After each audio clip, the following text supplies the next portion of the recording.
be your host this evening. We have a very interesting and thought-provoking evening planned for you. But first, I want to introduce our chairman, Jim Billman. Jim is also a founding father of the Berks County Patriots, and he will lead the evening off in prayer and the pledge of the flag. So please stand if you're able. Thank you. Pray. Gracious Heavenly Father, we do ask your blessing on this evening. We pray that everything we do, Father, is in accord with your will, and that you would guide and direct our steps and our thoughts. And Father, we just pray that you would do whatever it is through us to bring this country back to the constitutional republic that we know it can be. It's in Jesus' name we pray. Amen. I'm going to pledge. Flag, United States of America, and to the republic which stands, one nation, under God, indivisible, with justice for all. Okay, we are holding elections tonight for new board members. So at this time, I would like to ask the board members who are going to be, or who are on the ballot, not going to be, if you could come up here so I can introduce you. Honor Guard, if you guys can make your way to the back, Oath Keepers Honor Guard, we're going to assemble in the back. Come on up. And no tents on here, but I don't see anybody tall walking this way.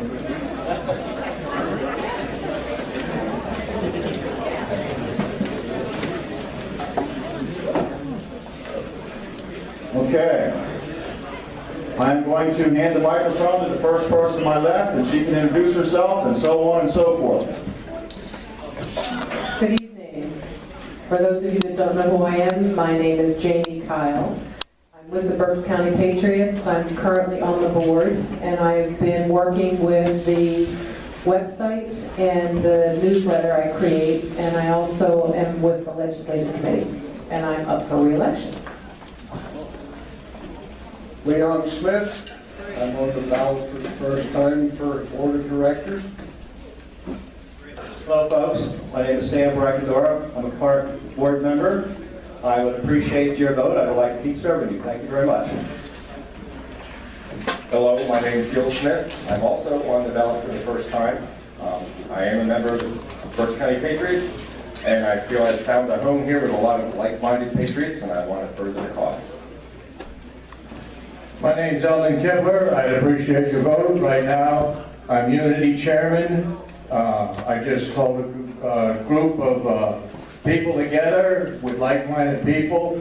We had 12 different groups show up to see what we can do to work together. I'd like to continue that effort. Thanks. Ken Crystal, Vice Chair for a couple of years. It feels like. Thank you. You missed me. I'm Linda Brackador, membership chairman. I think my name is first on the list, so I'll be okay. I know. Now, we always do something special for the vets, especially in December, but we like to carry that throughout the year. So, I've recently been introduced to Ted and Celeste, and I'm going to ask Celeste to come up here for a minute and talk about their project they've been doing for quite a few years. Thank you for having me. My better half is back there, Ted Twardowski, and we're dog-based soldier military.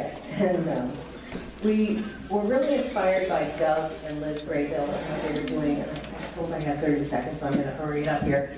Oh, I get a little minute. Okay, great. Anyway, I used to do entertainment, and my husband is a Vietnam veteran. He was at 1968, 69, the Happy Years, pet, and all that. And we wanted to give back, and we found our Doug and Liz Graybill veterans making a difference, and we knew we could fit in a special way there.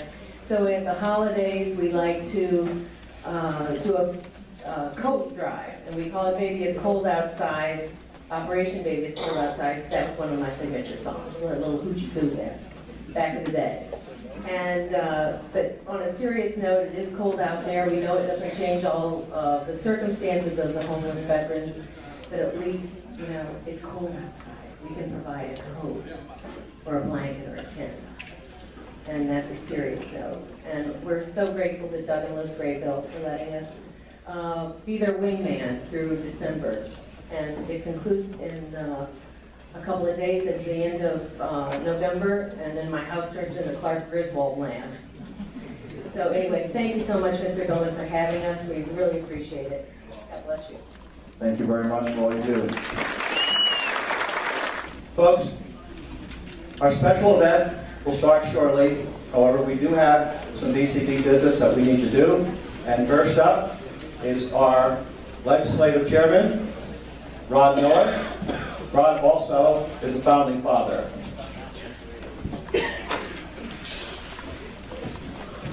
Now, Rod, where's Linda?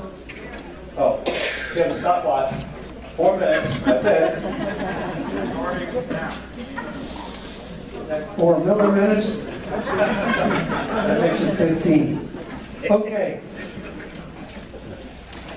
Hey, I was 7 minutes on the schedule. What do you mean 4? You're squeezing me. Okay, I'm here for 2 things. First of all, tonight is the 5th anniversary of the First County Patriots. We started back in October of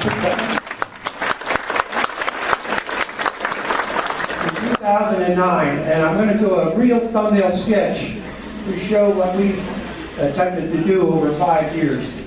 We are a twofold operation. On one hand, it's education, and the other hand, it's action. And my first part I want to discuss is what have we done to try to educate people and where we're heading in this country as a constitutional republic, and what can we do to retain that mantra. And therefore, just to give you an idea how this thing got started. In fact, it was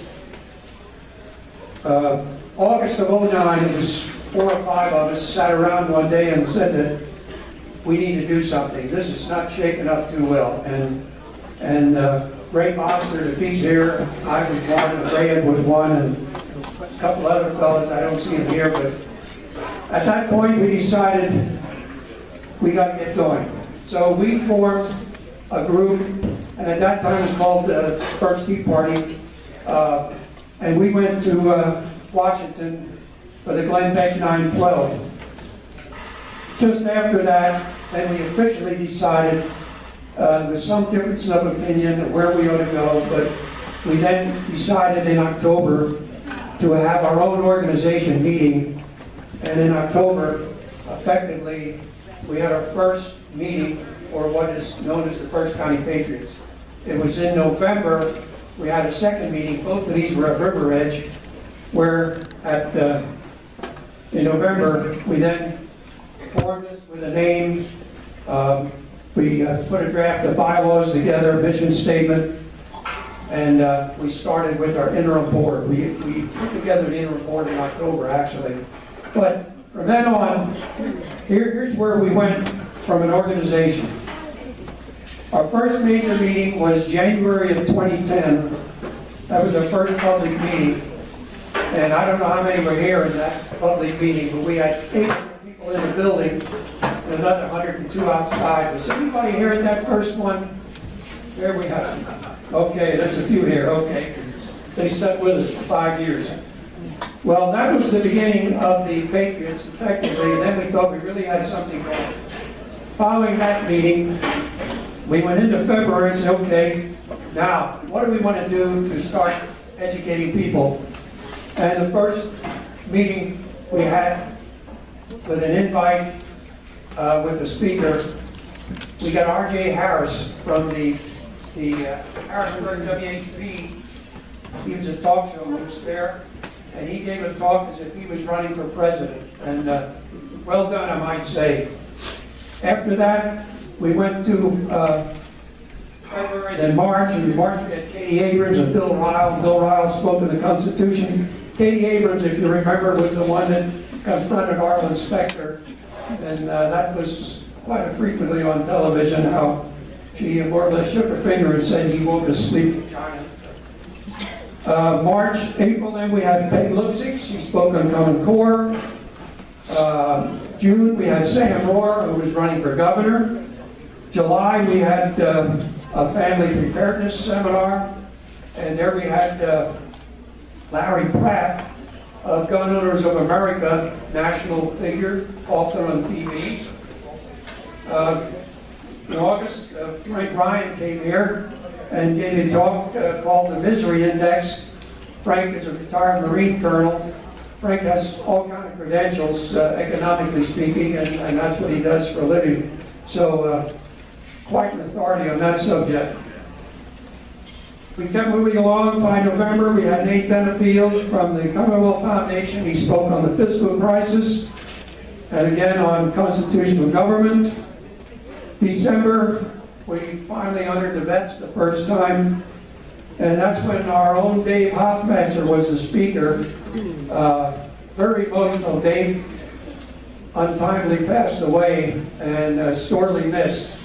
Did an excellent job, a Vietnam veteran, and was our cameraman. So it was quite a void to fill. January, we had Anna Pugh, who spoke on coming to America legally to live the American dream. And we also had Simon Campbell. And Simon Campbell, he has organized and stopped teachers' strikes. Since then, he's been involved in right to work and paycheck protection, etc. We then had an immigration forum, February. Sam Rohr emceed that, and Lou Barletta was on that panel, now a congressman. We then have a second family preparedness night back in May of 2011. I want to put this here, it's like a cake. Okay.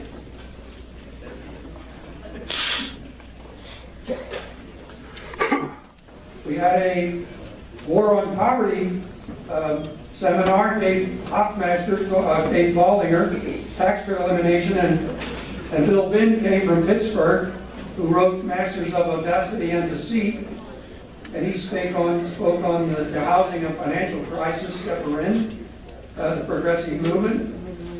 July, we had Representative Gerlach to speak on the state of the nation, and he canceled on us, and he always canceled on us. That was just one of several.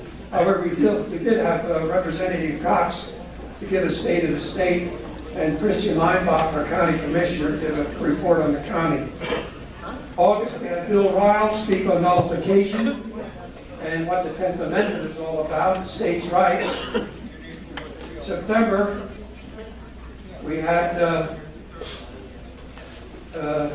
how to seminar style smart sessions, and that was a seminar night. We had several people around the room. Again, Baldinger on property taxes, Katie Abram on social media, and a few others that night. October, we had Representative Darrell Metcalf who spoke on illegal aliens, voter ID, making English the official language. December, we honored the vets again.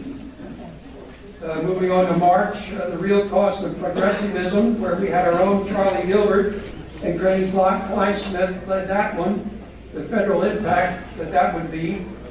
And Ken Crystal spoke from a local standpoint. Then we had Severn Fairman in April of 2012. Fairman was the Auschwitz survivor. He's in his late 80s, and he spoke on what's right about capitalism. He was the founder of Baldwin Brass, if you didn't know that. Excellent talk. E.J. Kimball in June. He spoke on radical Islam, jihad, and the real war being waged in the United States. We had welfare fraud, and there we have Judy Schwank, Representative Calderon, and Joe Pitts. An excellent forum then. And we went to illegal immigration, again presented by Craig Kleinsmith. We had the Berks County Sheriff, Eric Weekneck. We had Dave Argill and Mike Fulmer. And we had Mark Gillen of the House. A tribute to the Patriots in November. December, we had, again, Frank Ryan was our guest speaker. Trying to move ahead here. Jim Cox came along with the report from the state. Project Appleseed, representing Steve Bloom on right to work and loss of religious freedom. Another family prepared two. Then we had a super town hall, and then we had a hall. We had reps and senators lined up here. They all made it. Dave Argyle, Jerry Knowles, McKenzie, Rozzi, Cal Jerome, Cox, and Rafferty. So as you can see, we're nonpartisan there again, which is what we profess to be, but we let all points of view have an opportunity to speak. That was followed the next month by Peg Lipsy on Common Core. Excuse me. Then we had Charles Blyer in November. Another tribute to the veterans, that December again. Christmas party. Then we go into 2013, we had Larry Pratt, Gun Owners of America, and the Second Amendment. Then we had candidate night where we had, this previous one, we had all the judicial candidates. Then we had a debate with the John Birch Society and the Citizens for Self-Governance on the Constitutional Convention.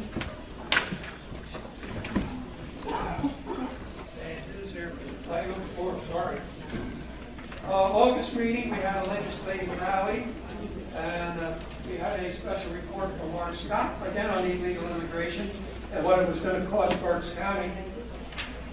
And finally, in September, we had Dr. Jim Prasad, who wrote a book on Ronald Reagan, and the title was, What Would Ronald Reagan Do Today?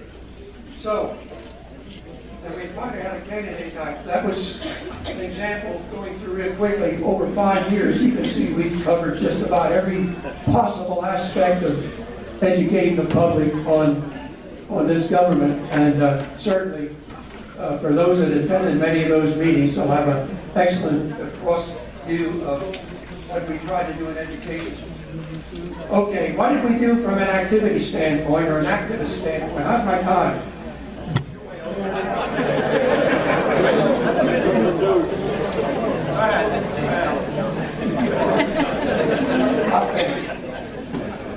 From an activist standpoint, going quickly, Glenn Beck, we went down to Washington, Glenn Beck 9/12, we went down again on the health care with Michelle Bachmann. We had an Obamacare rally on March 2010. August, we went again, Glenn Beck restoring honor. So we take the buses to Washington several times over. We also went down to American Springs, went down, and also and then Harrisburg many times. We went up to the HB 1776 rally, and then we carried property tax petitions. HB 76 filibuster, we went out. Right to work resolutions we delivered to the House members. Matter of fact, then I testified before the House Labor. We were the only Tea Party represented in Harrisburg, so that was a plus for us. We went up again, we delivered paycheck protection petitions, many of you both signed. Beyond that, we were at a anti-Spectre rally in the rain, I remember that one. We spent three April 15th in front of the Gus Yadler post office before they went elsewhere on protesting property tax or income tax. Let's leave it go at that. The only other point there, we also went up to the state Republican state committee meeting, and Jim Philbin and I were thrown out because that's the year they endorsed Corbett, and we were up there to support Sam Rohrer. So we only had signs that says we don't support endorsements. However, they threw us out. But the ironic thing of it is, the very next day, Ed Bender and I had written an article a week or two previous. And the front page of the editorial was "Time for Tea with a Big Tea Party" kettle, and the article with Ed and my picture on the front. and that was the morning after the state party had their meeting. In effect, we got even, because the next day we were the newspaper.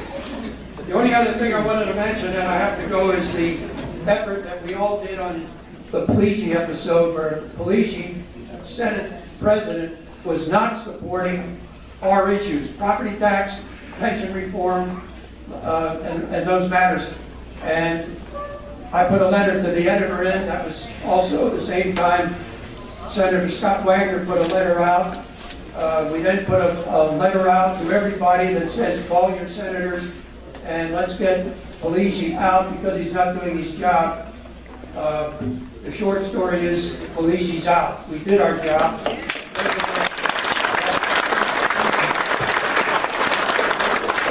I apologize, but that's the way it goes. How many minutes do you think that was? That was 16 minutes. Hold on. Come here. Folks, today is a very special day for Rod. You know what today is? You know what today is? Yeah. That's a good start. Folks, today is Rod's birthday.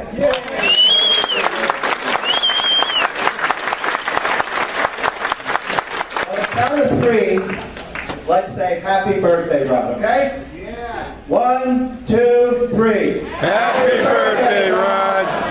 Whoops. You know what? That was very, very good. But at Rod's age, his hearing is not as good as it used to be. So let's do it one more time, just a little bit louder. Will you please? 1, 2, 3. Happy birthday! Happy birthday, Rod! Sorry, folks. Up next, Bruce. Where's Eldon? That's fine. We'll get him. Eldon?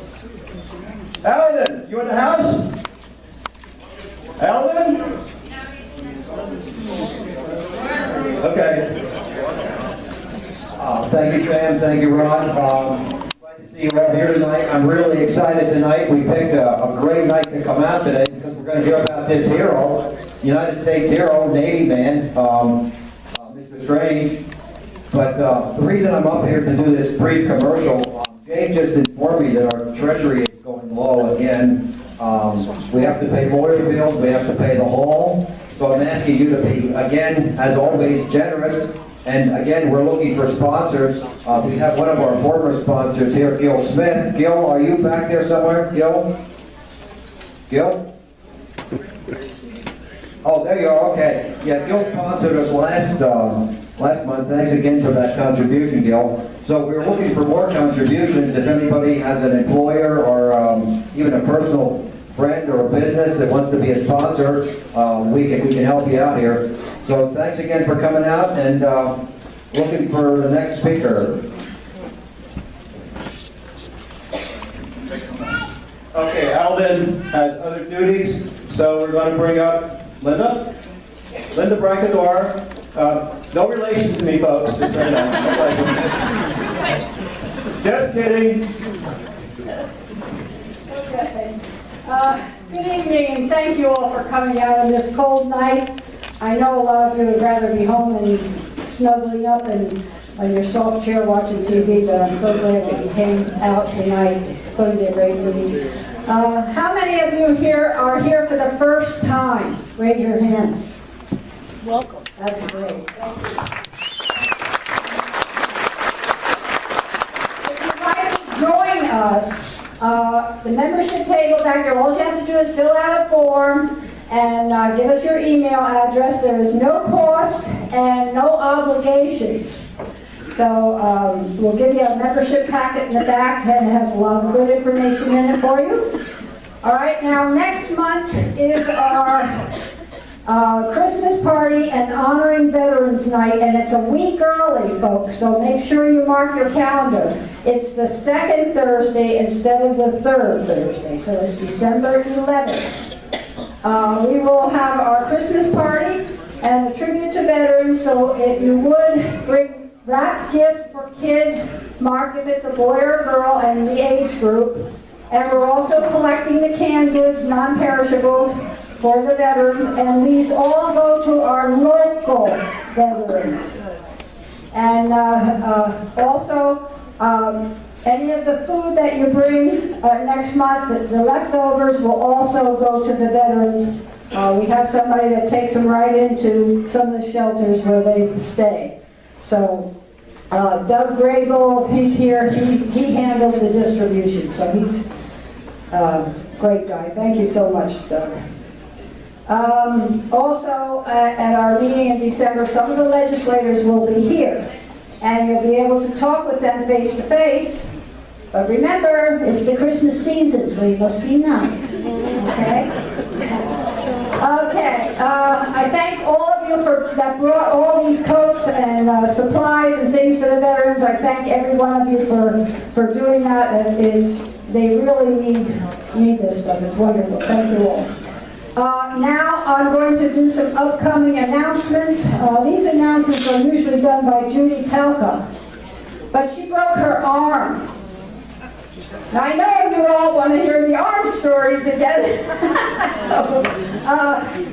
I don't know what's going on, but we seem to have a run on broken arms. And they're all female. Started out with me, and I guess I gave too many kudos to Sam for helping me. So now everybody's breaking their arm because they want Sam to help put their socks on, button their buttons and stuff, but I don't allow that. I don't let him help out. So they're on their own. Okay. Now, this Saturday, November 22nd, that's Saturday, we're having Shattering America's Trance. It's a seminar on how to speak about the top issues, how to convince public officials to listen and create arguments that compel people to unite and act. It's 8:30 a.m. on Saturday morning to 3 p.m. It's at Wegmans Restaurant. It's a Burt's Tea Party event. There's flyers back on my table for more information. And Helen McMinn, are you here, Helen? She's in the back there. She can answer any questions also. This seminar also could help you speak to the legislators at the December meeting. No, sorry, you might want to come. Okay, then on Sunday, the 23rd, is the Sheriff Brigade meeting. Attorney Joshua Prince will be speaking on the legal issues involving the Eric Frame manhunt. You remember all that up in the Poconos? That's also at Wegmans at 6 o'clock.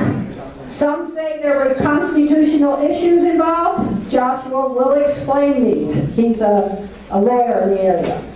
Next is Constitution classes for December. It's December 3rd at 6 o'clock. And December 8th at 3 and 6, also held at Wegmans. December 5th is the Lehigh Valley Tea Party, America's Future Energy Policy, Poverty or Prosperity with Dr. John Felmy of the American Petroleum Institute. Then further in December, the 10th, is Dean Klopp's Citizens for Liberty. He's having Scott Wagner at his meeting. We all know who Scott Wagner is. You don't want to miss that. He's a senator and really good guy. Also, Dean has a table in the back where he's asking people to sign petitions for 76. So if you'd like to go back and sign a petition for Dean, please do that. December 15th is Eyes on Pennsylvania. I don't really know. I don't have any of their information. But December 16th is Lebanon 912, Jim Rodkey's group. He's in Lebanon. He's having a speaker, Jeff Griffith of the Constitutional Organization of Liberty. That's COOL, C-O-O-L. And he will be following up on the meeting that they just had in November about the restoration of America starting at the local level. Very interesting presentation. That's all I have. Good night, folks.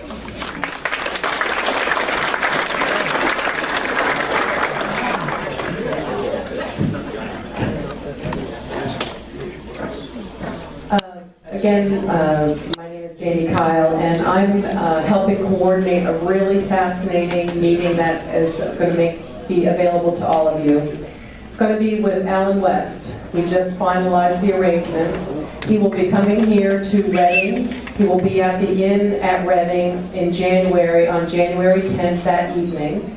It will be an ROTC benefit, so there will be a cost involved. The initial tickets are $75 for the presentation that he will be giving. And if you want to go to a meet and greet to meet him specifically, there would be an additional $50 charge. I'm going to be putting that information out and an email out to all of you, and I will also be putting it up on the website. So it's a fascinating and wonderful opportunity for us. We're really excited about it.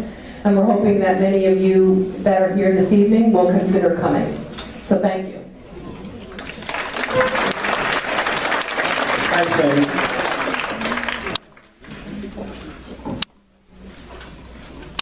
Folks, at this time, I'd like to direct your attention towards the rear.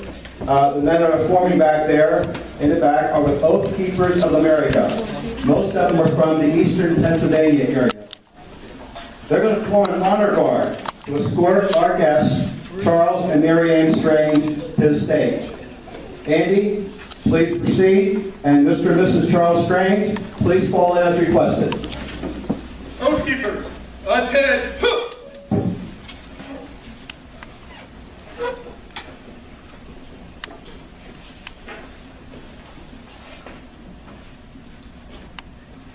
Oath Keepers, forward march. Folks, now approaching the stage, 2 by 2, with the Oath Keepers Honor Guard.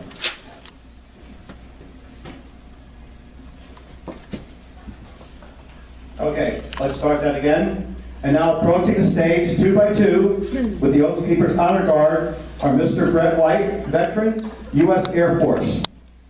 Mr. Kevin McTish, veteran, U.S. Marine Corps. First County Patriots, honored guests, Mr. and Mrs. Charles Strange, followed by Mr. Andy Palafino, PLC Burke's Oath Keepers, and Missing Man, Navy SEAL, Petty Officer Michael Strange.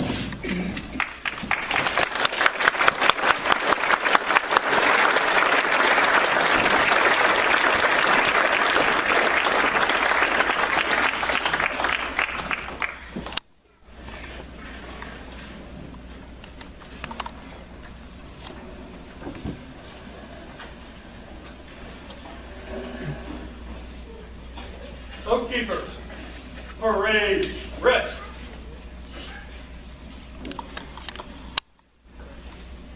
Thank you, Oath Keepers of America. Folks, let's welcome Charles and MaryAnn Strange.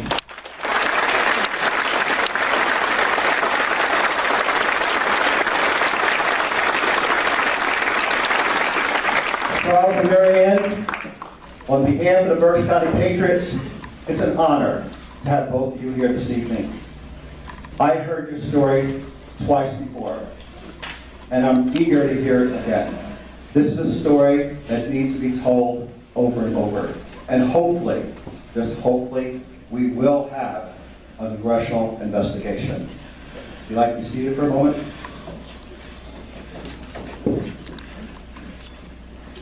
Folks, next up is Brett White and Kevin McTish.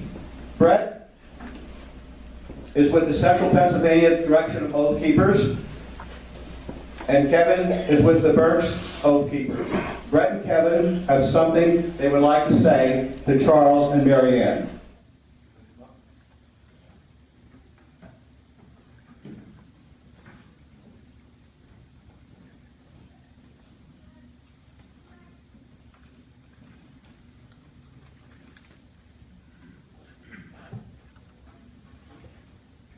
Oath Keepers, attend.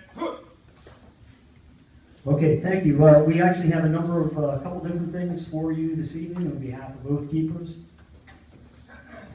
Oath Keepers of the United States and Oath Keepers of Pennsylvania. I'd like to read this one to you. Guardian of the Republic Award. Presented to Charles and MaryAnn Strange. We, the Oath Keepers of Pennsylvania, in light of your unwavering support of the most basic of constitutional and human rights, in pursuit of the truth behind your son's death, commend and honor your diligence in the face of a government that refuses to allow you the courtesy of that truth. We applaud your tenacity and courage in the face of those who would deny us all the right to simply know the truth. Thank you for being an inspiration to all of us while grieving for a lost son. Stuart Rhodes, President of Oath Keepers.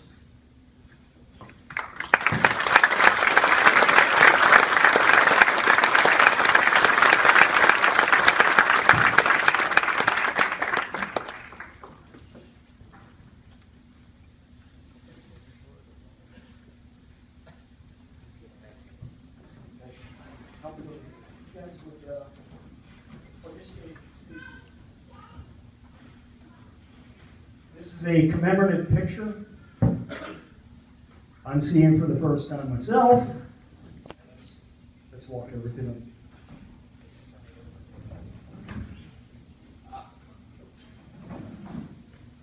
And these are the 30 soldiers, along with the K9 Bart that went down on that perilous day, and when the helicopter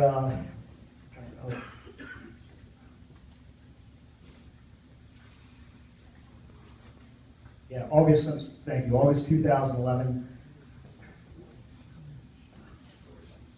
Extortion 17, thank you. Draw a blank. Okay, so hopefully you guys have a way to take that home, and it's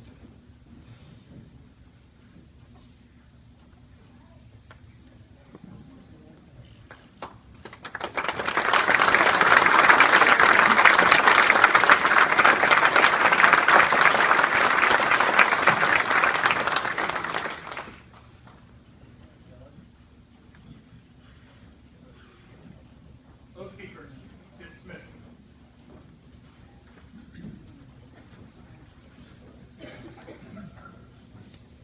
Up next is Dan Gray.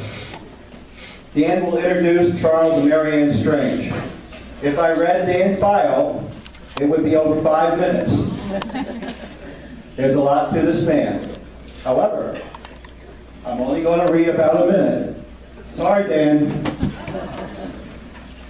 As a Reformed progressive, he brings special insight and understanding to our struggle to regain liberty.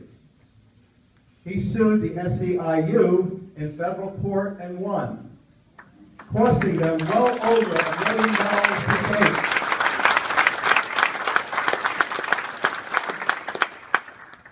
Dan actively supports numerous pro-life and Second Amendment organizations.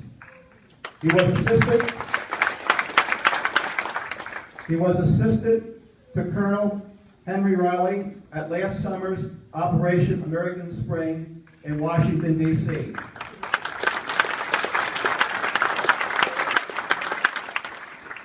He also works with many local militia groups.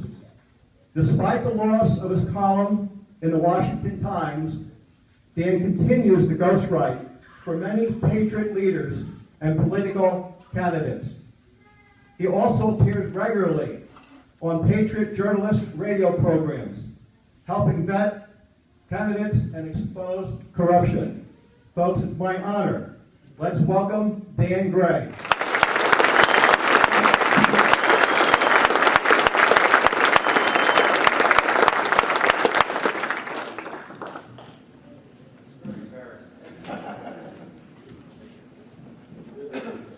Great to see all of you.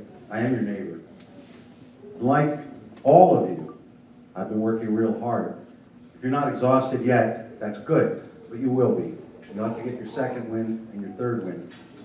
But some of us don't fight until we lose something. Charlie's son, Michael, was a fighter. He'll tell you the story. That's a story that you wouldn't have believed 10 years ago. But 5 years ago, you would have said, no, it's not likely. But this year, after all that we've heard, it's true. And you'll have no problem understanding it because it's like so many other stories that we're hearing. Outrageous. They want to overwhelm us with these stories, but we can't forget. We can't forget Extortion 17. We can't forget Benghazi. We can't forget Fast and Furious. We can't forget any of these scandals. We can't forget all the babies that are being murdered. We can't forget all the injustices that are being done in our name. Now, Charlie wasn't a fighter any more than I was a few years ago. He liked a nice quiet life, family. He's a fighter because he lost somebody dear to him. Now, I know Charlie, and he's like you. If you have a fireman or a policeman in your family or a soldier, and they give their life for their duty, it's a tragedy, and you can accept it because it's what they signed up to do. In fact, if you have a neighbor, a friend, a coworker, a family member who just stops to save somebody's life or try to in a car accident, and I know there's a lot of volunteer firefighters here tonight, and you would do that, and you have done that. Or who rushes into a burning house because some mom is yelling, "My kid's in there." You can accept if a person loses their life. But just like abortion goes after the least of us, the ones who can't protect themselves, just imagine, this was a SEAL team. They're the best of us. I don't care who's in this room or who's in this county or who's in this state. There isn't a handful in the entire state, warriors who are that supreme and excellent. These are guys that could do anything. And they did everything for us. And they could take out a SEAL team. Who's safe? None of us are safe. But we can be safe if we follow a simple course. Hold their feet to the fire. We will have a congressional hearing. There is a court case Charlie will tell you about. We're winning. And if we stick together and we grow, this hall is filled. By this time next year, we're going to have a hall 10 times this size filled. And we're going to have more younger people too, because they were raised with lies and they know it, and they're looking for older folks who know the truth, who tell it to them simply, who tell it straight. And that's us. We learned it from our parents and our grandparents. Quite frankly, baby boomers, we let America down because things were too easy. And because we were doing too well, and 10 years ago we couldn't believe this stuff. 20 years ago, you had to be a crazy person to even think this stuff. This year, we all know it's true. So, without further ado, Charles and MaryAnn Strange, Gold Star parents, fighters for liberty, and it's a cause that I personally believe in. Thank you.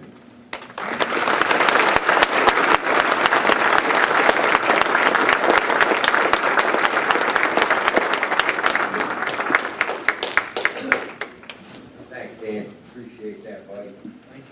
Love seeing you down Washington. I think we could make it over the fence.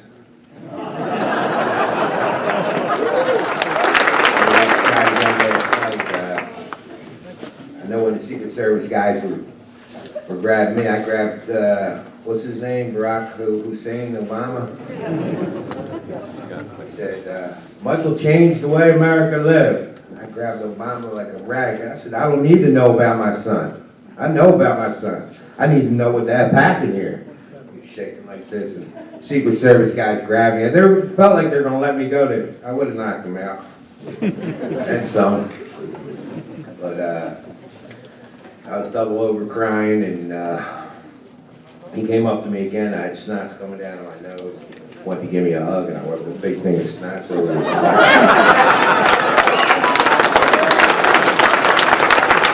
had to get rid of it.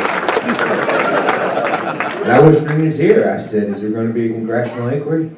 He whispered in my ear, and I could feel his lips touching my ears. I watched him. And he said, Mr. Strange, we're going to look into this very, very, very deep. That was August 2011 in Dover, in a hangar. And then about 15 minutes later, Leon the Snake Panetta came up to me and he said, I'm going to ask the same questions. I said, you're going to ask the same questions? You're the Secretary of Defense. You're going to, I'm a laborer. I put up scaffolding and use a torch. You're going to ask the same questions I'm asking? and a few F notes came out, and a couple other fathers started shooting in, and that's when they asked me to leave for a little bit, get a cigarette and a glass of water there. Mr. Strange, you got to come outside. We're from Northeast Philadelphia. Michael went to North Catholic, he was my oldest son. The Oath Keeper started off with this. That's beautiful. Thank you. Thank you so much. I haven't, you know.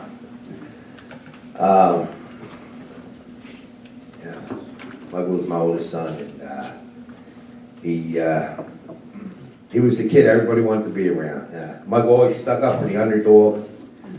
Kid came up to me, Rob, and he went to North Catholic, pretty tough neighborhood down there in Philadelphia. Bars down in Erie. And, these kids were picking on Rob. And Michael, you know, in high school, Michael wasn't that big. He was wiry.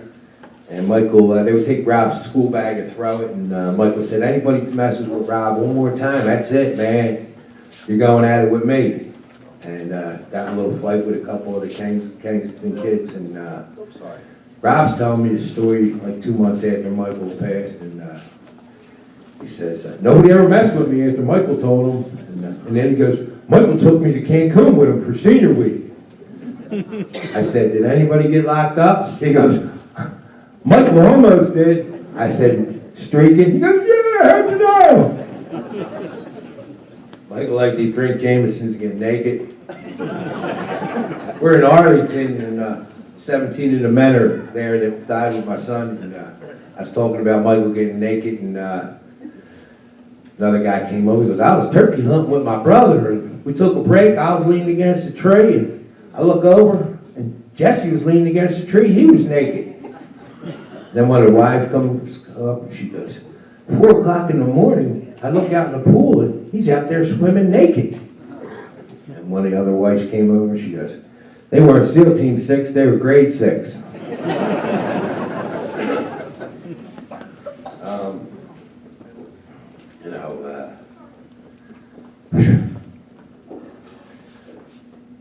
I don't know if Bin Laden's dead.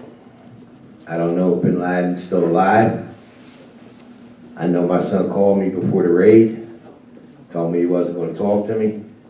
Phones off, cell phones off, no texting, no emails. I love you, Dad. I said, what's going on, Mike? He said, you'll hear about it. And that was in May, that was in April he called me. And May 1st was whatever happened over there. I know that there's only like 3 people alive that were at that raid. The book Fearless, Adam Brown, that was one of my son's friends. Everybody in the book's dead. Look in the back, everybody's name there is dead. No easy day.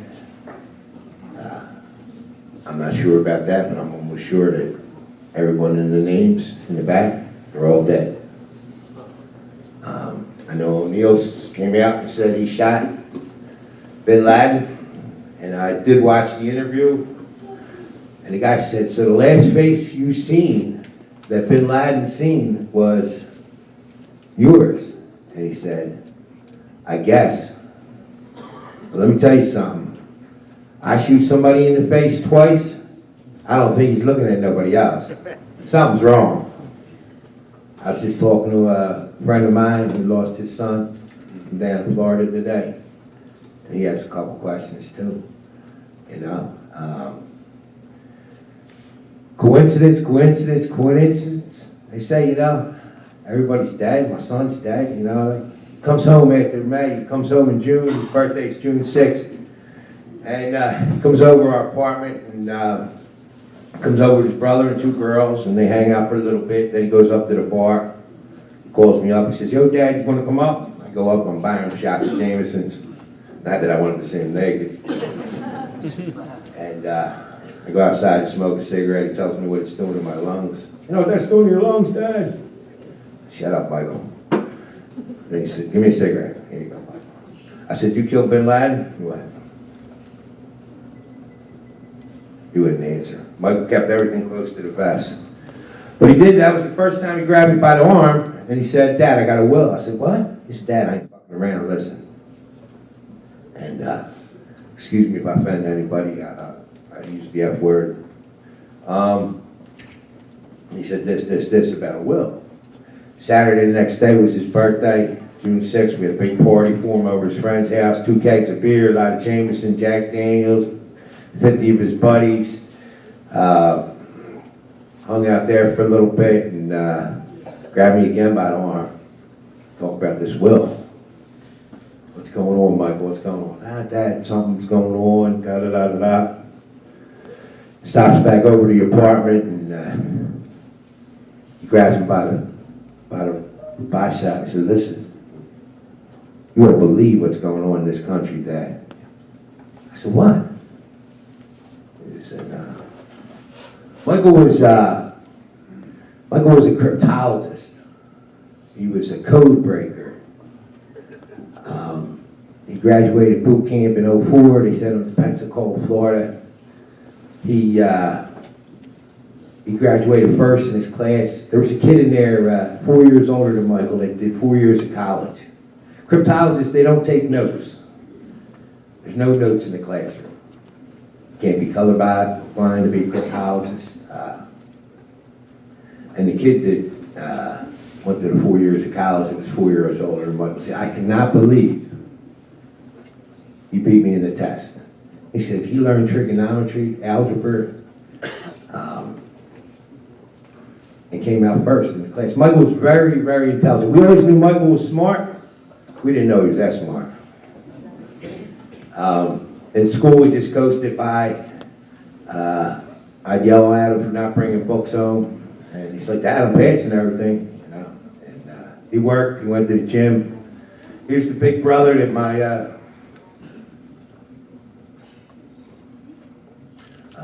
my other kids were, they're screwed up. It's weird. It's every day you think your son. Anybody lost a son or daughter, whether it was in war, car accident, or whatever, you know. And so Michael, they sent him to Hawaii, SEAL Team 2, McCraven. He becomes an E6 in less than 4 years. Anybody who's in the military, E6 in less than 4 years is unheard of. He was training, running. You can look up Michael Strange CrossFit. I went to the gym with him once. He jogged home. I crawled home. I couldn't walk for 2 days. He was with McCraven now out there in Hawaii, and he was only there, I think about 18 months. I spent like 15 days with him in Hawaii. I loved Hawaii, and met all his buddies, and they sent him right over to Dev Group. Bought a house, SEAL Team bought a house down there, their special base. You can ask Joe Biden or Leon Panetta where it is and the address, they'll tell you. Or Barack Hussein Obama. You never heard of SEAL Team 6 until the Bin Laden raid, you know?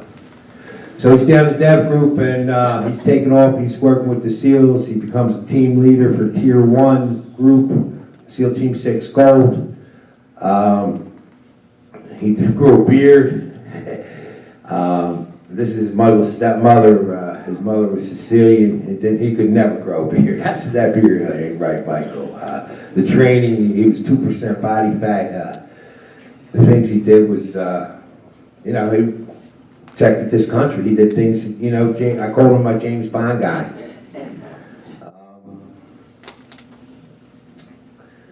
So he leaves in June after telling me about, you wouldn't believe what's going on in this country.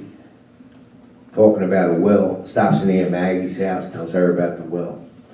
Calls me from the airport. I still got his message on the phone. I love you, Dad. I'll see you for Thanksgiving. I haven't had Thanksgiving since.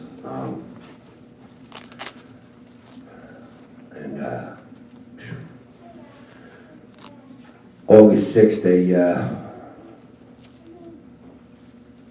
my daughter calls me and tells me my son was killed. My ex-wife lives about 10 blocks away. My wife came running home. The scream was unbearable.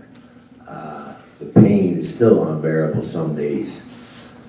Nobody knows what happens. The guys who were there, there was a lot of military people there for us, and they didn't say nothing. We actually found out on the TV. It was on the TV about the Chinook helicopter. It was the biggest loss of life in the Iraq and Afghan war, 30 guys. And it was the biggest loss of life in the history of America, 22 guys from Dev Group. You know, 30 men.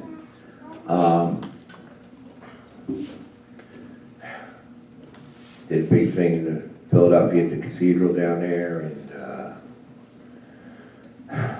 October 2011, they all invited all the parents down to an auditorium with 2 screens.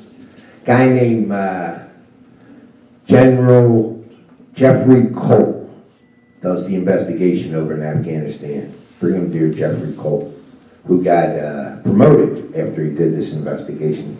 Sort of somewhat like the Pat Tillman, the guy that did the Pat Tillman story and the bullshit they fed them poor parents, who my wife's been in touch with. He got promoted too. We're in this auditorium, and we're all sitting in like a theater, and all the bigwigs are there, all the bigwigs, and I raised my hand. I said, "Can I have an after-action report?" Looks at me, the bigwigs go, "It's in the book." Going on about da-da-da-da-da. I said, "What happened to the black box, which is really orange?" General Colt goes, "A flash flood came and washed it away."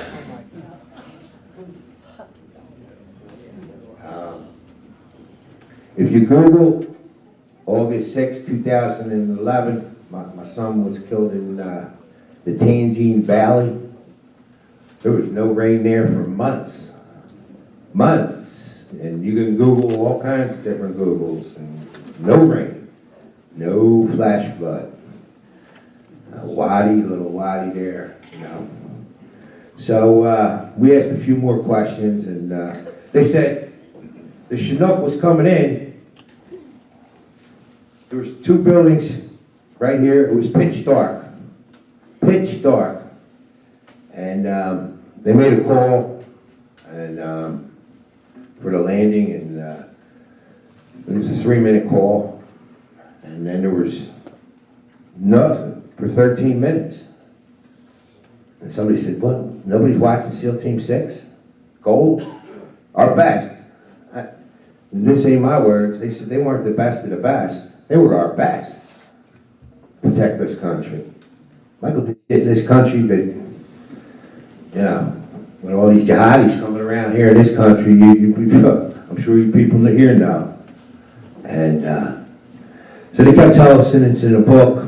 It's in a book. And General Colt says it was an RPG shot, 200 yards in the pitch dark. It was a lucky shot. I said, "Did that motherfucker just say lucky shot and all our sons are dead?" Sorry for language. You know, they told me this, my son, it was a lucky shot, 200 yards in the pitch dark. And I said to the guy, I stood up, I said, "So what you're telling me is that it's like standing on top of the Empire State Building with a quarter and dropping it in a coffee cup." And he went like this. "Yes." You gotta be kidding me. So we get home, they give us this book with the disc. And one of the parents said they weren't supposed to give us the disc. And I don't look at it. I didn't look at it right. I'm out of my head, and I finally opened up the book. It's like this, and I'm looking. There's no ink.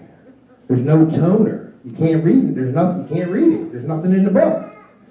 I call up Admiral Sean Pybus, Commander-in-Chief of CENTCOM. I said, "Sean," I said, "I can't read this. There's no ink." "Oh, Charlie, we got a lot of complaints about that." I said, "All right, send me another one." He said, "We can't. We burned it." Now you're going to tell me how great my son is, and he did this, he did that, they just gave him another medal. You know, this is the small shadow box. He's got medals. I don't want no more medals. I want to know what happened to my son is what I want to know. So it don't happen to somebody else's son or daughter. You know? So they give us this disc and put the disc in, and my wife here will tell you how she figured out the disc with the 1,364 pages. One of the parents called us. They were going to ask for the disc back. And it was sort of like a maze.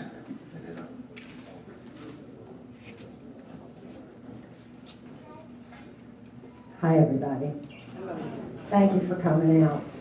You know, everybody here tonight is part of the solution. You know, the ones that are keeping their eyes closed are part of the problem still, and hopefully this group continues to get bigger, and you know, we just need to stick together. We want to thank you all for coming out and supporting us. So with the disc, what my husband was trying to explain was what they gave us at the debriefing from the investigation. Brigadier General Jeffrey Cole. It was a 2-pocket folder. On one side was a booklet, and it was the investigation findings. It was probably about 35 or 40 pages, and on the opposite side was a disc. Now, there was no toner in the printer that printed out the investigation findings, and every single parent got a copy that could not be could not be read. You couldn't read anything. It was, and I mean, come on, I know the government's like broke, but come on now. Are you really going to hand this to all these people who just lost their sons? Like, you know, what a slap in the face. So the disc was, you know, my husband's like, what are we going to do?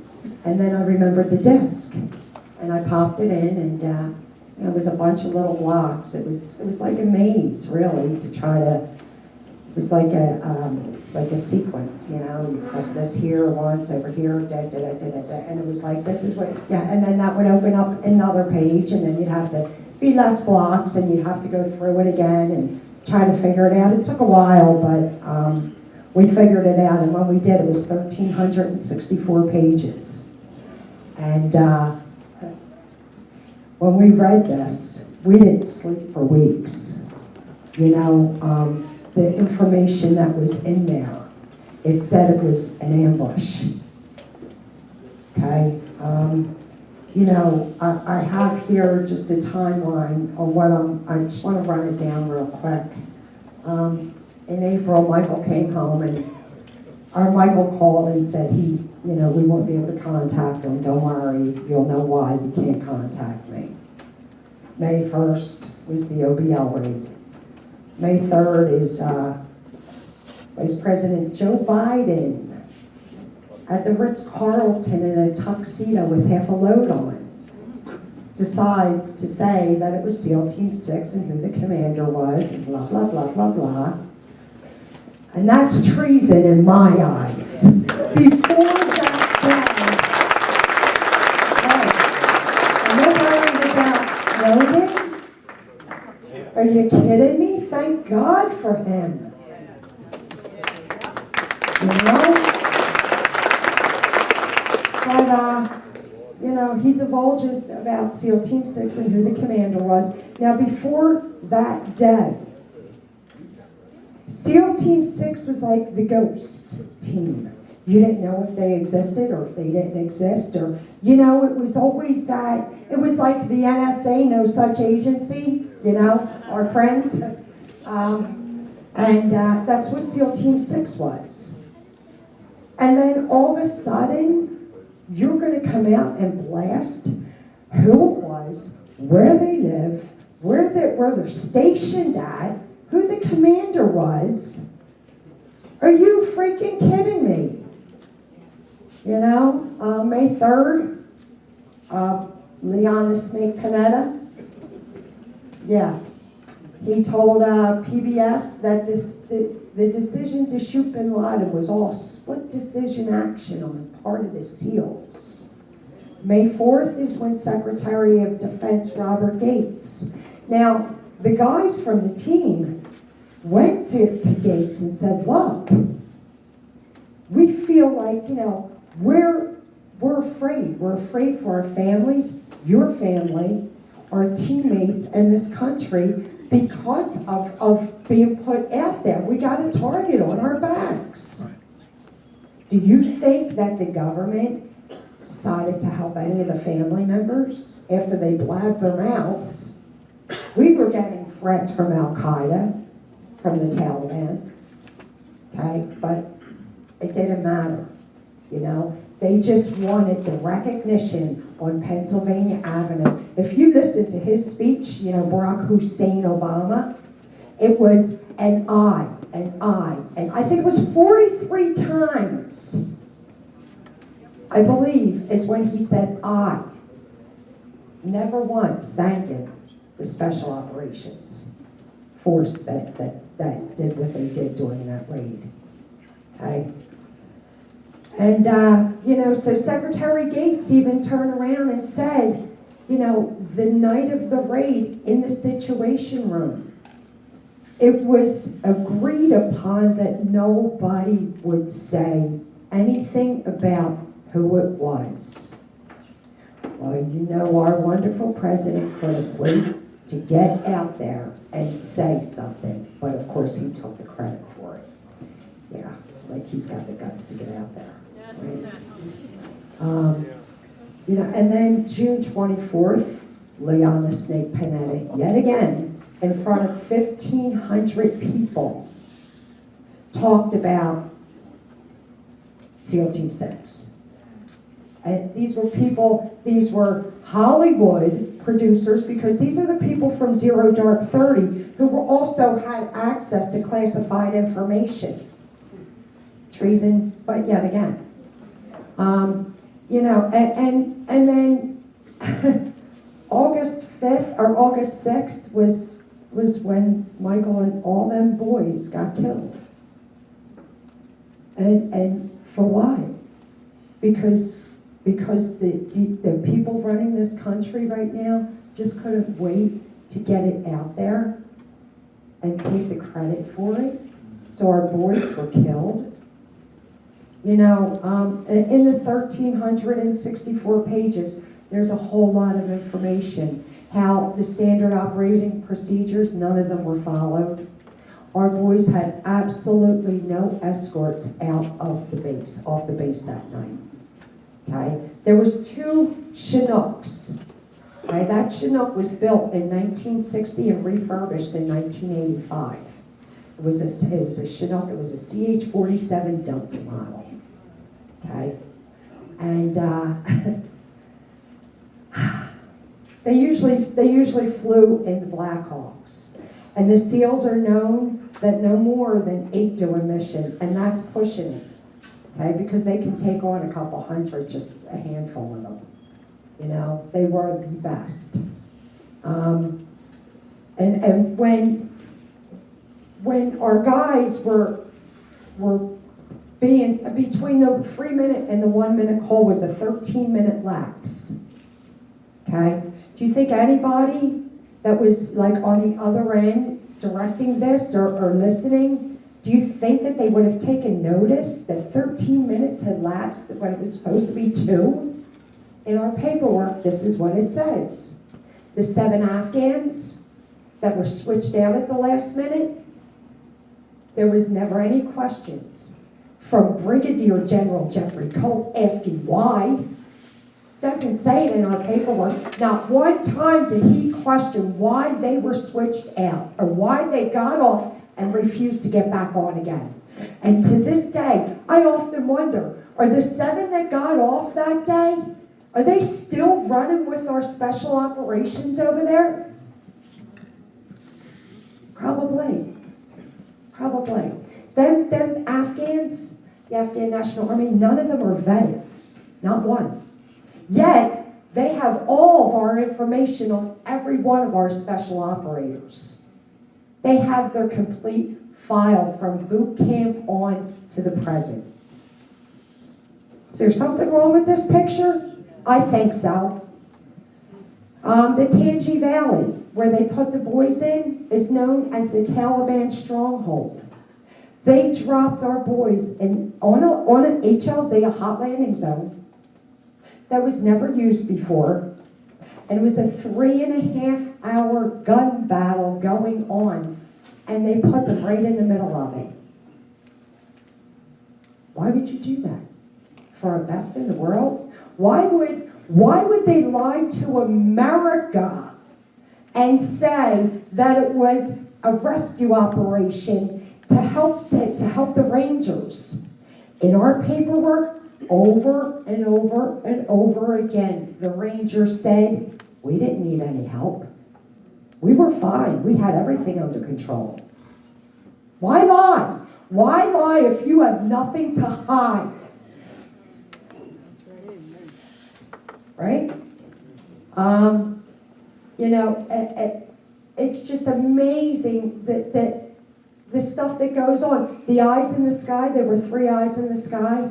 At the very minute of Extortion 17 getting hit, all 3 of them went out. Huh. Wow, what a shock. Imagine that. No eyes were on Extortion 17.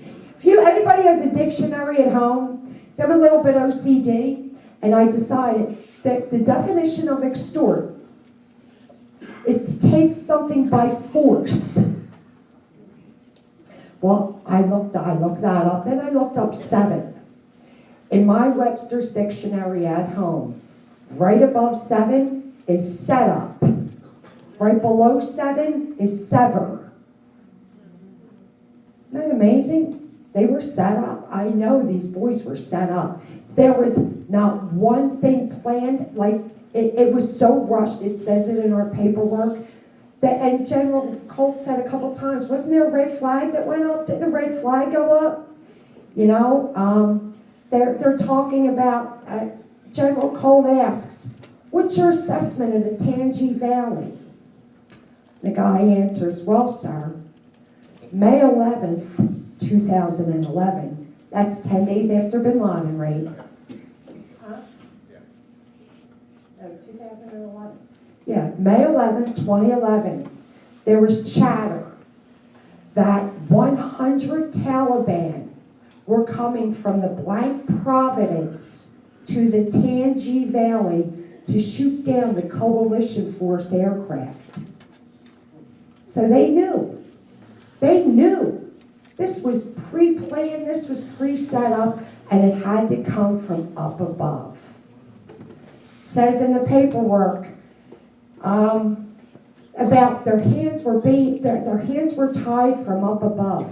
How far up above were their hands tied from? There were no eyes on Extortion 17. They said them boys were killed. The G-forces killed them all. That Chinook was 50 to 100 feet off the ground at 58 miles an hour.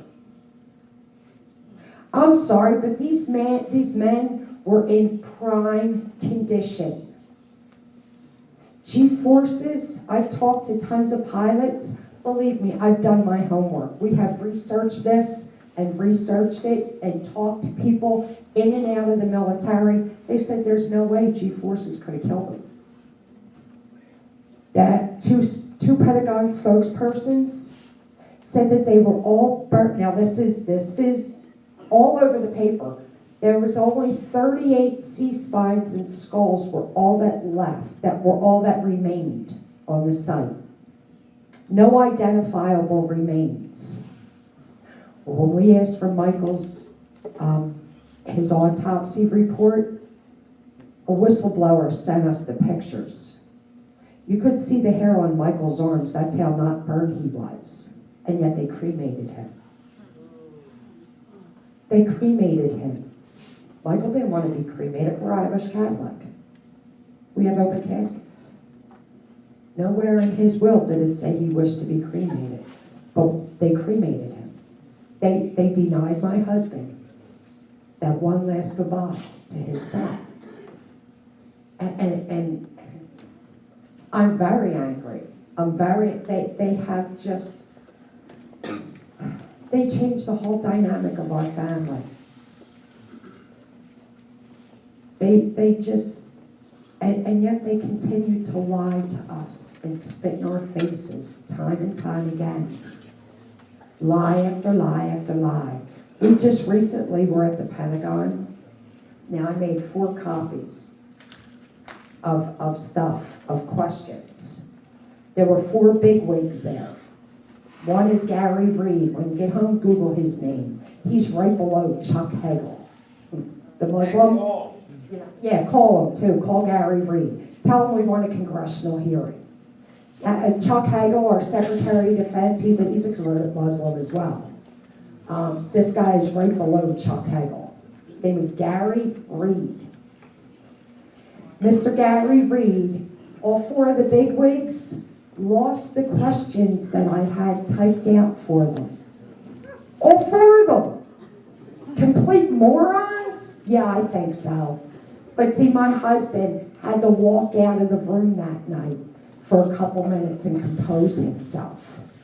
And when he came back in, I was across the table with my finger in his nose, screaming in his face, and he's like, all right, Mary, your turn to take a break. You know, but we need your help. We need your help, please. We need a congressional hearing on this. We need support.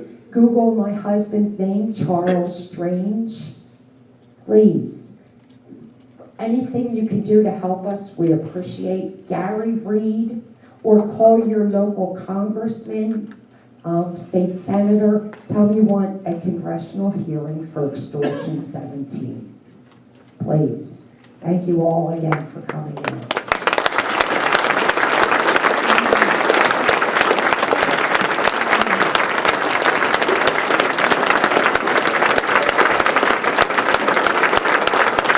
That's a little sidebar right there.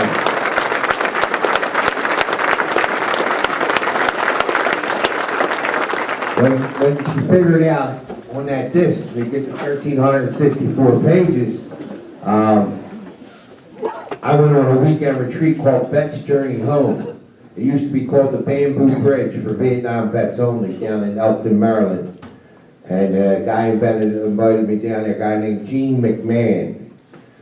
And it was a bunch of guys from Iraq, Afghanistan, Vietnam, and I go down to Elkton, Maryland for this weekend, and it was beautiful, very helpful. That's how we started the Michael Strange Foundation, and we'll talk about that in a little bit. But while I'm down there, I meet this guy named Dave Stiller, Navy guy, and he just mentioned that he works on computers, and we all change numbers down there, and I come home and our computer's haywire. Can't get it to work. So let me call this guy. I just met him on a weekend. I call him up, and he's from down south, and he says, Charlie, okay, let me do. And he's trying to fix it from his house. Here the guy works for the biggest computer company in the world. He's one of the best in the world. I think he's ranked 129th in security on computers. As you can tell, I'm not a computer person in the world. So he says, you got to bring it down. So we drive down south with the computer. He puts it on the table. He's sitting at it. He takes the computer up. He goes, oh my God, Charlie, what they got in here, it didn't even come out yet. And he tracks it. It's 8numbers.gov, 12 numbers, that place over there in Maryland. I think they call it the CIA, which now you're all involved with since you talked to Mr. and Mrs. Strange. You've been on the list. Now you just got moved up a little bit. Believe me.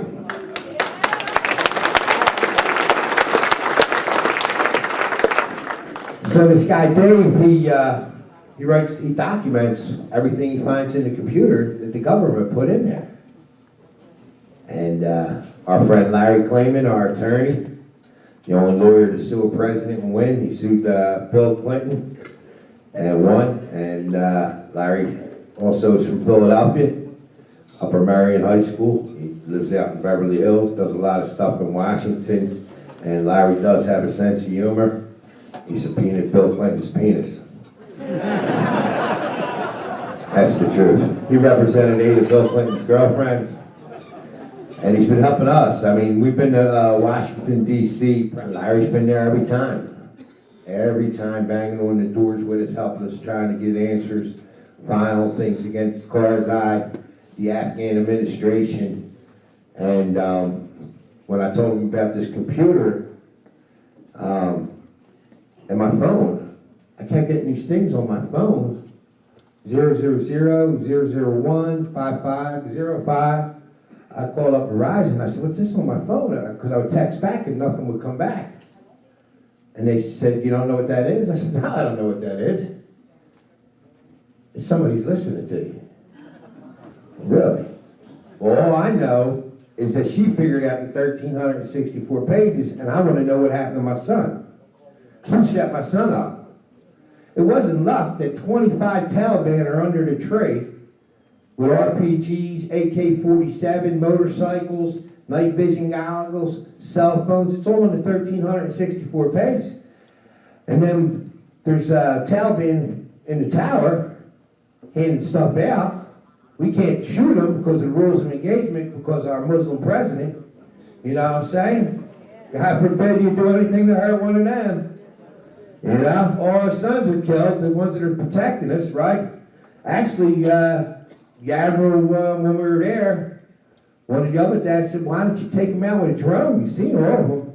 And Admiral Harwood stands up, right, while we're all there, and says to win the hearts and minds of the Afghan people.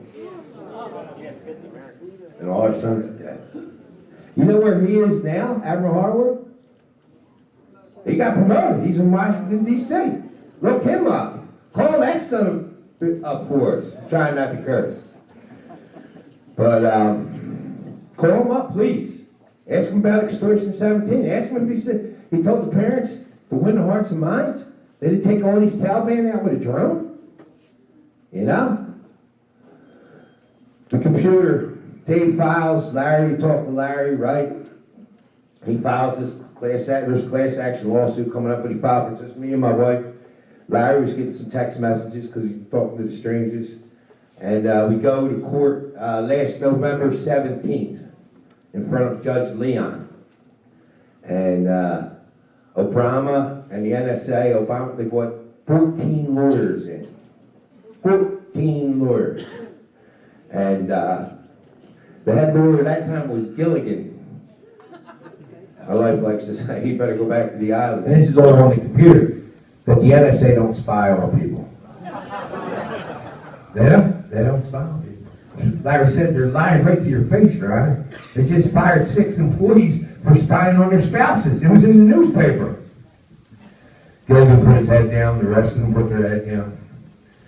So he called it an Orwellian state. You know? So the cell phone, our computer. My wife is on the computer. We don't have a webcam. We don't have a camera on our computer, on our desktop. And she's sitting there ready to go. They took her picture. It was on Action News, NBC, all the Philly stations came up. Because the camera guys that put it on television said, do you mind if I look at your computer? Go ahead. They looked at the computer. They said, oh my God. They don't have a camcorder, and they took the picture right through the wires of her. FBI, you're going to prison. You know? You're going to jail for 20 years. That was one of the threats. They want us to stop asking questions. I said, you can't hurt me no more. You killed my son. You're not going. I'm from Philadelphia. You're not going to scare us. I grew up gangster. The apple don't fall far from the tree. The kid was, you know. You're not going to scare me. We were just filed last week. The first time I picked up on that. White pickup truck with New Jersey tags, tinted windows. First time I thought it was like, nah. I was going down to South Philly to see Nicky Luke. And I was like, man, this the guy still behind me. And then like 2 days later, it was the same truck, same guy. I tried to pull over the road with my wife and my friend Steve out there doing the camera. I said, this guy's still, it's the same guy. I pulled all the way over to the right. He flew by, he must have been going 110 miles an hour. So, he wasn't buying coffee, he wasn't getting out of the car. We can get out of the car, you know. So we went to court 16 days ago in Washington, D.C. Superior Court, 3 judges. And we also had, Larry gave 5 minutes to the ACLU to get some people on the left, which I think is about time. And we also had The EFF, the Electronics Frontier Foundation. and we gave them 5 minutes. This time, Obama comes in with 16 lawyers, and this guy's up there talking about the mega data, and then he collects on everybody. It's on the computer. Everybody's cell phone here. They collect all your data. They know where you're at. They know when you go to the bathroom. They know when you're gambling. They know where you work. They know why you work. But to take it another step deeper, that's not all they know. They know your checking account. They know your credit cards. They know what you're doing on your computer. They know where you're going. They know what your wife's doing. Us, America? Is this America? No. That's not America. That's communist. Next thing, you're going to be watching it through your TV. Judge Leon hitting on the nose in an Orwellian state. What is going on here in this country? We need everybody here. You're going to be seeing it. They're going to make a judgment in 2 months, probably another 60 days, and then we go to the Supreme Court. And that's in another 9 months after that. But the 3 judges make their decision in 30 to 60 days, Larry said. And either, no matter what happens, it goes to the Supreme Court. If we win again, which I don't understand, you win 3 times in a row against the government. How many foul balls can they hit here? Ain't there a constitution in this country? Huh? How does son of a bitch get in here again? You know? This is a disgrace. We need to get every group like this in America, what you guys are doing here. We need more dean cops in the back. Dean, raise your hand. Tom Powell, raise your hand. Oh, sneaky peek, Tom. You know. Go to Larry Kleeman's. Everybody here, if you can, Larry Kleeman's Freedom Watch. .org, send him a note. What can we do to help? I know what I need. I need this all to call Congressman Bob Brady. Call Senator Mike Fitzpatrick. 2 of us, there's another guy from Pennsylvania that died with my son. From Pennsylvania. When we went to the Pentagon 5 months ago, and we met with Gary Reed, we weren't allowed to bring Larry Kleeman and no other parents. And we brought, like my wife was saying, we brought all our questions. How did the Taliban know? The Taliban bragged over the internet a half hour after my son got killed. We just killed SEAL Team 6. How did they know? Who's the leak? Who's running the show here? Who's the CIA? Who's in charge over there? So they're always involved. Let's start calling a spade here. My son gets killed. David Petraeus leaves 10 days later. Admiral Eric Olson gets switched out. The Craven makes a move. There's 12 moves that month with 4-star admirals and 3 and 4-star admirals and generals. That month. You know what they told me? Oh, that's when it was scheduled. Petraeus was supposed to be found out about having a girlfriend. And then he gets knocked out of the military. They make him the head of the CIA. Then Benghazi happens after my son. 10 months later, there's no coincidence that poor Doherty and Woods over there was looking for man-pads, heat-seeking missiles, right?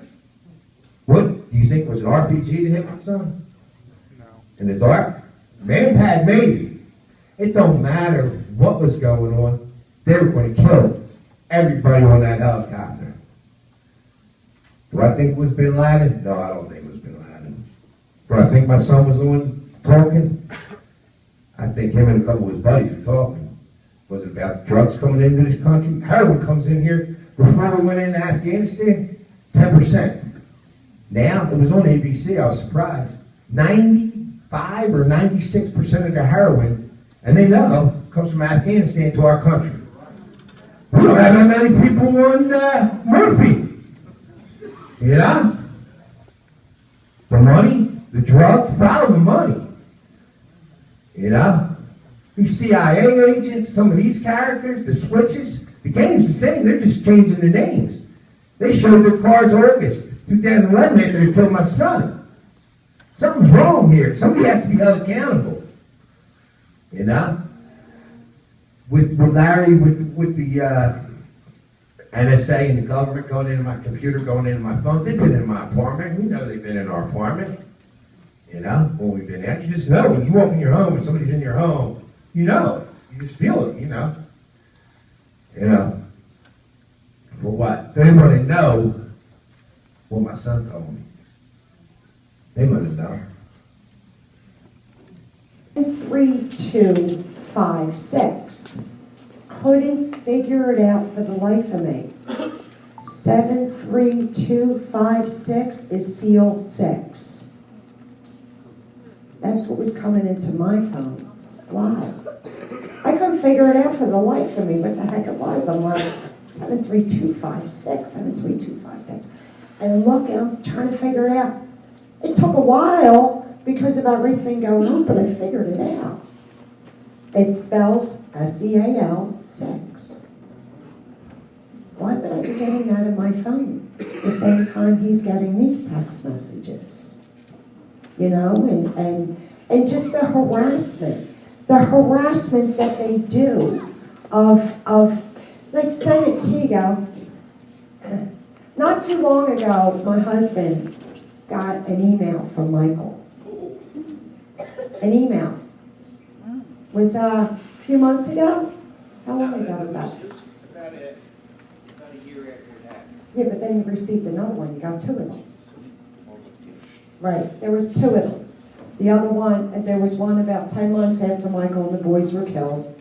And then there was another one, probably, in fact, it was probably November of last year, I think it might have been. And it's from Mikey6686@yahoo.com.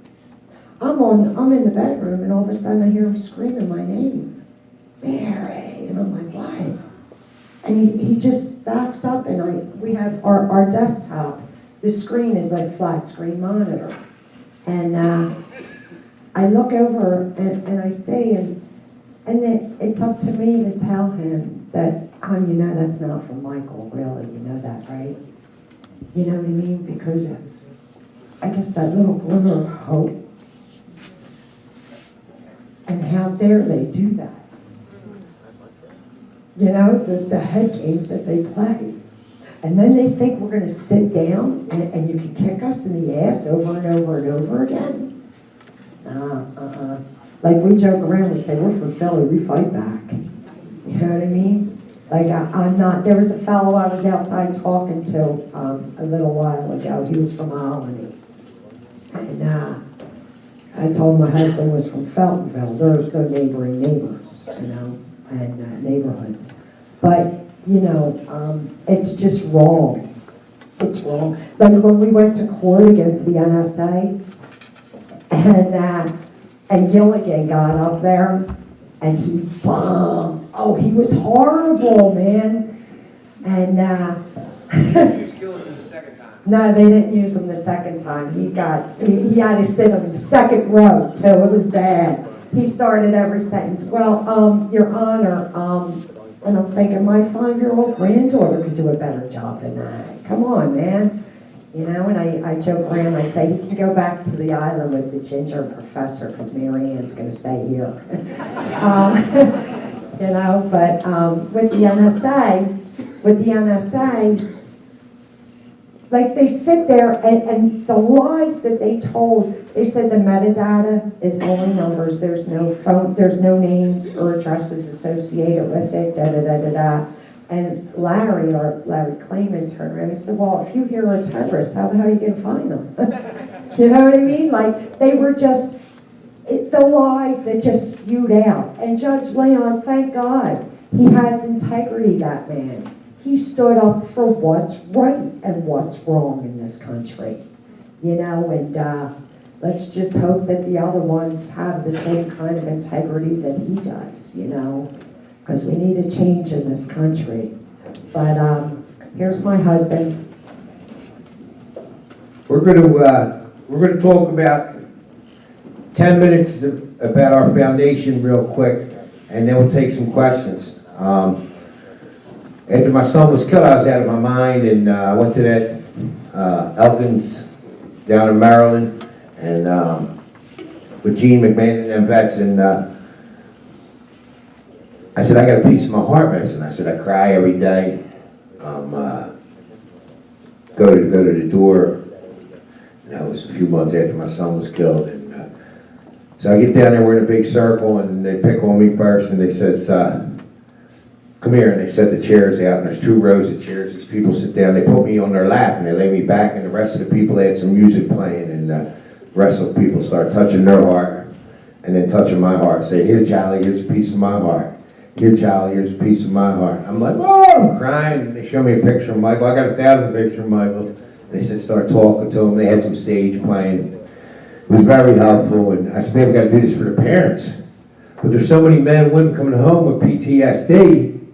They said, we can't do nothing for the parents. And one of the therapists joined with us, and that's how we started the Michael Strange Foundation. We lost 289 in Pennsylvania, Iraq and Afghanistan war. We lost over 7,000 in the Iraq and Afghan war. So that's 7,000 men and women, that's 14,000 parents, that's 14,000 grandparents. So everybody has 3, 4 brothers and sisters. That's 28,000 brothers and sisters without their brother. Aunts and uncles, everybody has 4 aunts and uncles. It's another 28,000. The list goes on and on and on for the Gold Star families. You see a Gold Star in the window, Gold Star license plate. I don't have a Gold Star pin on. That means they lost a loved one in the war, a son, daughter, husband, or a wife. We used Malvern for our first one. We had Christine Koch from North Jersey, her son Stephen was a Marine, and her 25-year-old daughter kept saying, Mom, Stephen's coming home. Mom, what are you doing? He's going to come home. 18 months later, the daughter, graduate from Rutgers, beautiful, smart, never did drugs, writes a note, I'm going to go be with my brother, and took a handful of pills and killed herself. 2 children. Nobody hears about this. 2011, there was 108 Gold Star sisters committed suicide. It's 1.6 a week. A mom, dad, brother, or sister commits suicide. That lost somebody in Iraq and Afghanistan. You won't ever hear that. We just did a great weekend, October 9th to the 13th. 4 nights, 5 days in Wildwood, New Jersey, at the Valero Hotel. Wally and Kathy Lira, who are Tea Party people. But great people. They donated a few floors, all the rooms. We had 22 Gold Star moms and dads come in for a weekend, paid for their airfare, their food, everything, gas cards, gift cards, because they already paid the ultimate sacrifice, losing a son. A lot of parents ain't working, or a lot of parents get addicted to Xanax, drinking, or they stay in. We have a couple parents that are, don't leave the house after this. For me, what I do with my wife, we had these parents in Wildwood, New Jersey. They really rolled out the red carpet down there for us. Knights of Columbus had a dinner for us. Tons of vets were down there, motorcycles, fire engines. And we went down to the Knights of Columbus. The color guards were there. We had the dinner. We got back on our little bus, and me and my wife had reefs made, and the ocean's right across the street. And a reef is round like a circle, and a circle never ends, just like our love for our sons will never end. And I said a few words about Michael, and then each parent released a reef into the ocean and said a few words about their son. The release of trying to help. Then we went back to the Bolero, and They had the bar open and the DJ, one mother was dancing. She said, this is the first time I danced in 4 years since my son died. I said, well, you were a go-go dancer. She said, I wasn't a go-go dancer, I was a belly dancer. I said, you lived in Vegas. She's like, shh. You know, we all talk. I've talked that October 9th to the 13th, we had a conference call, touch base with each other, try to pick each other up. Our foundation's a 501c3. We're not big. We're no wounded warrior. We want to do 2 weekends next year for these parents. People are calling, asking about it. We sell the t-shirts in the back. It's such a need.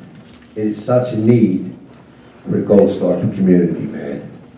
You know, and my friend Tom's going to say a few words about our foundation, and then we'll take some questions. Good evening, everyone. My name is Tom Carroll, and I am on the Lehigh Valley 912 Tea Party Board. And like Dan, I found out about this story, and I've heard their presentation several times now. I think 5, I think it is now. Every time I hear them tell this story, there's more to it. I'm learning something every time because it is such a complicated story, and there's so many pieces to this puzzle. But the bottom line is that not only are they courageous and standing up to ask for the truth, they're also doing something even better. They created this foundation for the purpose of helping the families, the grieving families of our fallen heroes and patriots. The weekends that they've described, I haven't been to them, but it's an amazing thing that they're doing, but they cost money. And what I have right here is just a real brief letter that the foundation chairman asked me to read to you tonight, so I'll just do that very quickly, and then I'll let you go ask your questions of Charlie and MaryAnn. Dear American patriots, I want to thank each and every one of you for hosting Charlie and Mary this evening, and for all of your individual efforts and continued desire to protect this great country of ours. We have many challenges before us as a nation. You all have discussed many of them this evening, and I am sure very, very passionately. I am confident that we will come together and move this great country forward. I would like to leave you with this. The only reason we have the opportunity to assemble, as you are here this evening, and live as we Americans do, is because of the sacrifices, the debt of freedom paid for by countless American lives. The man who stands before you, Charles Strange, lives every day with deep wound of loss. His sacrifice, as well as all our Gold Star family losses, cannot be minimized or forgotten. Today, tens of thousands of Gold Star family members have little resources to deal with the loss of their loved one. The reality is many turn to drugs, alcohol, and suicide. How is it possible we can have this happen in this country? So I'd like you to do a couple things here now. And just keep in mind that they're here today with some merchandise in the back, some shirts, and also a donation bucket. There's a website that you can visit, the Michael Strange Foundation. It's michaelstrangefoundation.org. Again, that's michaelstrangefoundation.org. You can make a tax-deductible contribution or donation to the foundation online. And give them some money tonight if you can. Buy a shirt for them. So together, let's help Charlie honor his son by delivering some peace to these families, the families that they get together to help during these workshops. In closing, I ask God, our Father, to bless all of you, our leaders, all of our military, and all of our Gold Star family members. And that's from Michael Quinn, the chairman of the Michael Strange Foundation. Thank you very much.